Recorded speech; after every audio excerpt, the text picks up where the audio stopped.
Abatuuze ku kyalo Naluvule mu ggombolola y'e Nakisunga e Mukono balumbye ekikomera ky'omugagga ategerekeseko eri ababirye omulonzi w'enkoko nga bamulumiriza ono okubateera siweegi n'akulukutira mu maka gaabwe, ekintu abamu kye bagamba nti kibaviiriddeko endwadde ez'enjawulo.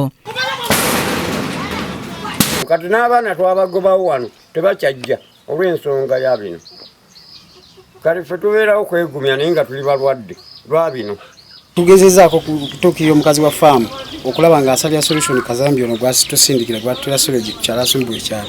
Akoze eki n'okugalawo geeti yagala n'okujoga LC kwatadde n'okutawuliza abantu kwatadde.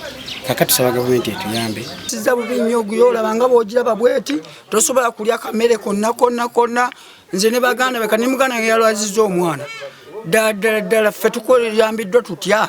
Batugamba batya nti ffe oba batusengule omukazi waba atuwa ssente atuwa ssente ffe tuve wano tumuviire ku kyalo kye. Bano basangiddwa nga bagumbye ku geeti y'ekikomera ky'omugagga. Bano bongedde okutabuka abakozi mu kifo kino bwe bongedde okuteebiza ebiwunya. Vano n'ogenda mayiro 2 eri Weebale n'ofuna ekyokulya ndowooza olero biraba byonna. Kosa bubi nnyo olw'ekivundu ekiri wano naye famire yange nze wasa John banzaala wano naye nga olw'ekivundu kino famire yange yavaawo nga yeetamiddwa olw'ekivundu kino ng'abaana bakosebwa bubi tetukyalya kyakulya olw'ekivundu kino. Omukyalo ono netumugamba n'abeerawo nga ye tatubala mu magezi kuba ye mugagga era ne tutuukira ne kyemaani naye nga tamubala mu magezi.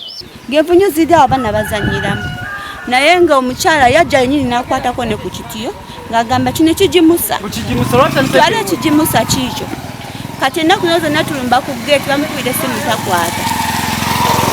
Abatuuze bano balaze nga bwe bakooye ekivundu ekiva mu siweegi ava ew'omugagga ono avaamu n'envunyu ng'era abamu bategeezezza nti embeera eno egenze baviirako n'endwadde ez'enjawulo nga kino bagamba nti abamu kibaleetedde okusulawo amaka gaabwe ne baddira okupangisa obuto. Envunyu ne ziyingira mu nju era ffe abamu twavaawo Leero omwana uno mulwadde.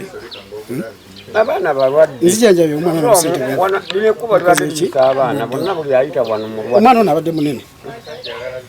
Nolaba kiro zaani batuyambe.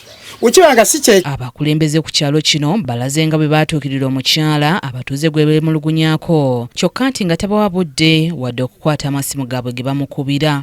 Emirundi gyawera ng'ena maama ebintu bino bisimira ebinnya bisobole ng'okuva eri nga bigenda mu binyoomo n'agamba ajja kikola waayitawo ekiseera kitono ebinanka ne biddamu. Okuva olwo abatuuze ne bajja balajana era nga bwenzijjawo bajja balajana ng'era bwenzijjawo bwenjogera kakati olwasembayo lwali lwakusatu ku geeti awo paka lwe nakubira omukyala essimu nagikuba emirundi 4 ate ennamba yange agimanyi. Omukyala yagaana okukwata essimu. Tuli benyamivu nnyo olw'omukyalo ono bwe akola bizinesi ye ng'omuntu omu naye abantu bangi bakoseddwa kula bizinesi ye w'ensonga eby'obugagga bwe tumwagaliza akole bulungi naye tuleme kukosa abantu balala ku kitundu kubanga oluzzi lwayonoonese ebukyafu byonna nga ebiva eno biserengeta paka mu luzzi. Abantu balwadde bali ku bitanda bali mu malwaliro.